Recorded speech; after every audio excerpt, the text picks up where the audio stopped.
Ahok kebanyakan nyusu sama Megawati itu. Kenapa kalau saya tidak Jokowi? Mau ditangkap saya? Jokowi bangsa, tangkap saya presiden. Mana Jenderal Baleho, mana yang kemarin nurun Balehonya Habib Rizik? Yang bubarkan, yang ngomong bubarkan saja FPI. Kok nggak kelihatan di Semeru, ha?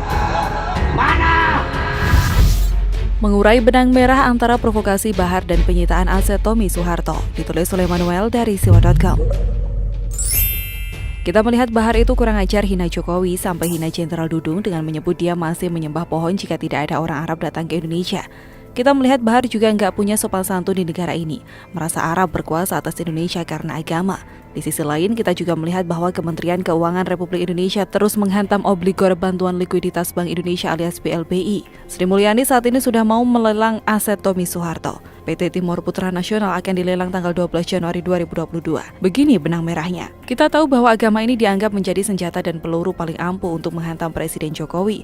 Para kadrun bersorban putih dari atas sampai bawah untuk menutupi dosanya yang sudah sangat hitam itu sebetulnya bukan membela agama. Mereka ini membela cendana.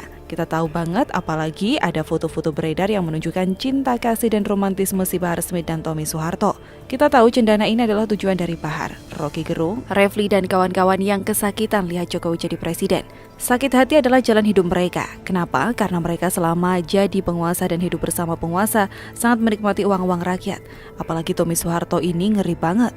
Pernah dipenjara karena kasus pembunuhan. Dalam akun Twitter staf khusus Menkeu bidang komunikasi strategis Prastowo Justinus disebutkan bahwa aset salah satu perusahaan putra Presiden RI kedua itu, PT Timur Putra Nasional, akan segera dilelang pada 12 Januari mendatang. Rincian tanah yang akan dilelang adalah: pertama, tanah seluas 530.125,526 meter persegi di Desa Kamojing, Kabupaten Kawarang sebagaimana SHGB nomor 4 Kamojing atas nama PT KIA Timur Motors.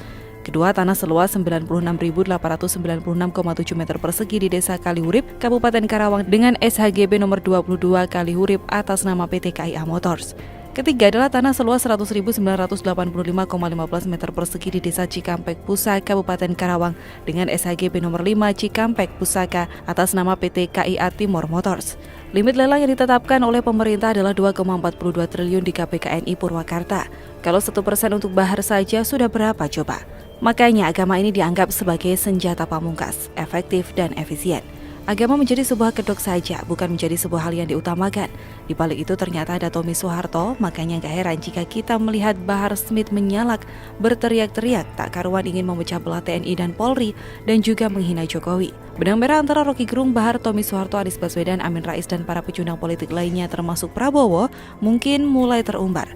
Kenapa Prabowo? Karena Prabowo ini adalah pendukung Rizik dan dia jadi umatnya Rizik.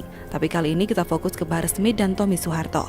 Mereka ini adalah bromance, kekasih yang saling membutuhkan satu sama lain. Bahar menjadi attack dog dari Tommy. Kenapa? Karena mereka dekat, bisa jadi mereka saling support. Makanya gak heran kalau Bahar ini menyala keras-keras. Saat aset BLBI Tommy Soeharto mau dilelang, Tommy Soeharto melawan.